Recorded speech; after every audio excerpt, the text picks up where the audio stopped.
Hey guys, today I was going to do a really quick video that a lot of people have actually asked, and I've responded to people on social media, but people said, one, are your kids going back to school? Why did you make that decision? Blah, blah, blah. I don't feel that I need to justify my decisions, but maybe me saying this will make someone feel more at ease with their decision. So in our county, they decided pretty early on, it was around July 1st, I think, maybe the end of June. Well, they had let us know beforehand, but you basically had the choice. You could send your kids for virtual, or you could send your kids for face-to-face instruction. Whatever you picked was going to be what your children did until the first semester was over, which for us, I think it's the week that we returned from school in January after the holidays.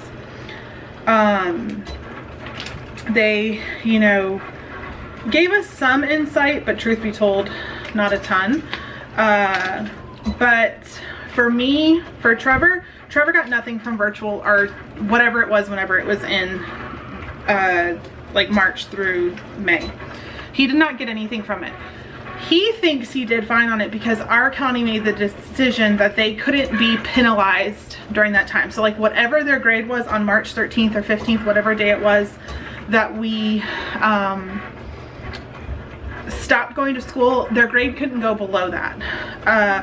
But Trevor, it was really hard to get him up, to keep him on the computer, to keep him motivated, to keep him researching, doing the things that he needed to do. It's just not something that's beneficial to him. I don't think that he's getting what he needs from it. And so for him, immediately I knew whatever decision I made, he was going to school, no ifs, ands, or buts about it. He also wanted to go to school because he does do esports and he does cross country, and if you decided to do virtual in our county, you cannot do those things. Not to mention he's in high school, it's his sophomore year. I won't say that he enjoys school, but he enjoys the social aspect of it. So, Trevor, we knew immediately that he was gonna go. Aubrey is in 8th grade. However, the path that Aubrey has chosen, she did all of her her 6th and 7th grade year were basically her 6th, 7th, and 8th grade year. If we put her in virtual learning, because she was a middle schooler, they couldn't tell us an answer soon enough. And I honestly, I still don't think that they know, but she wouldn't be able to take the classes that she's supposed to be taking. So her 8th grade year, she's supposed to take 9th grade lit. She's supposed to take her 9th grade year Spanish, 9th grade algebra, and I believe biology. And then she has an advanced placement, social studies, to keep on that path, and then she'll have whatever her other elective is. So they couldn't guarantee us that. Now, Aubrey is the one child that I'm very, very worried about. Aubrey is asthmatic. And Aubrey, when she gets sick, she gets she gets bronchitis every time, needs steroids, all that stuff. It's a mess. Not to mention, when I think I had corona right after Christmas, she had it a week-ish before. So hopefully she's had it and she's not gonna get it. We've bought her tons of masks to use when she's walking in the hallways, but they say that those kids probably shouldn't be wearing masks. No matter what you research, everything is always different. But so we've just told her that, use a lot of hand sanitizer, don't share your stuff with anybody, don't let anyone hold your phone, whatever. She is going to take the bus. However, when we move, she can probably walk to school, and so maybe she'll do that down the road. She can come with me to work and get on the bus there, but I don't think she wants to wake up an hour earlier. But so Aubrey is going. So then it came down to the little two. Now, I work in education and I work at Casey and Eliana's school. So from the get-go, we knew that if I had a job, if I was returning to work, that they were going to have to come with me.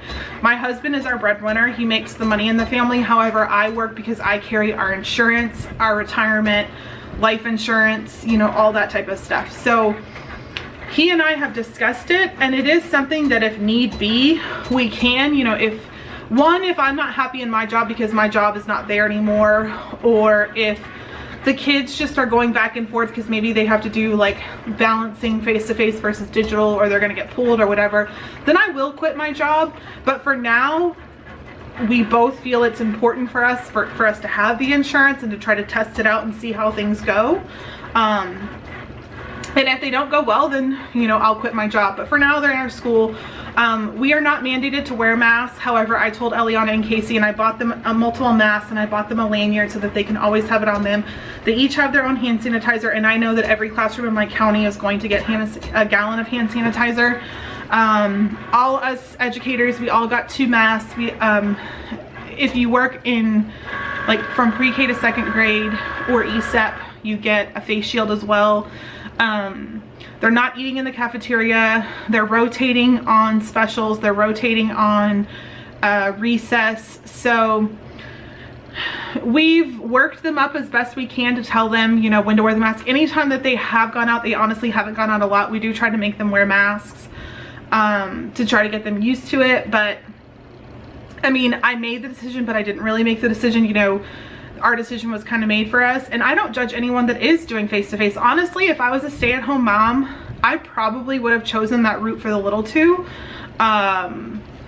And if I could have fought hard enough and figured out what I could get with Aubrey, if I could get her the classes that she needs to take, I would there. But I felt bad for Aubrey because she's worked her butt off for the past 2 years, and she's incredibly smart. I mean, Jeff and I joke all the time, we don't know where she came from, because it definitely wasn't us, because both of us were kind of like mediocre students. But I don't want all that work that she did to fall because of this. I don't think that we will stay face-to-face all year. I think somewhere around the end of September, October, maybe November, we will be shut down again for a little while, if not for the full year. In our school, I know that we have 2 in each grade level. Besides 1, they have 3 teachers that have to teach virtual because we lost that many students. I was supposed to start with 9 or 10 kids, and I'm down to 4 or 5. So, you know, we're feeling it in the school. So I think also that was a deciding factor whenever I was kind of on the back end and I was seeing from an educator standpoint, seeing how many students we're losing, and that we are going to have smaller class sizes, and that we aren't allowed to have the kids be on the floor for circle time.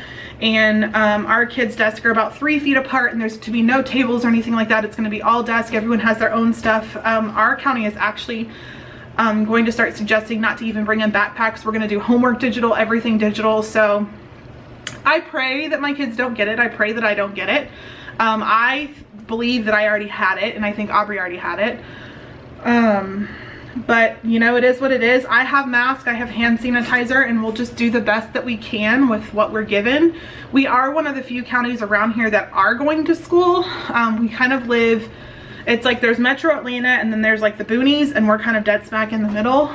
But you know, if we do get called out of school, I've told Jeff it's going to be kind of a blessing that, hey, I can pack and touch up the walls and get moved into the new house and help the kids focus on what they need to focus on. But for as long as we can, I would really like Trevor, Aubrey, and the little two to be in school, and you know, not only for educationally but socially. My kids need it. They need to be around friends and kids their age and doing something besides sitting in this house and looking in the walls. So that is why we chose it.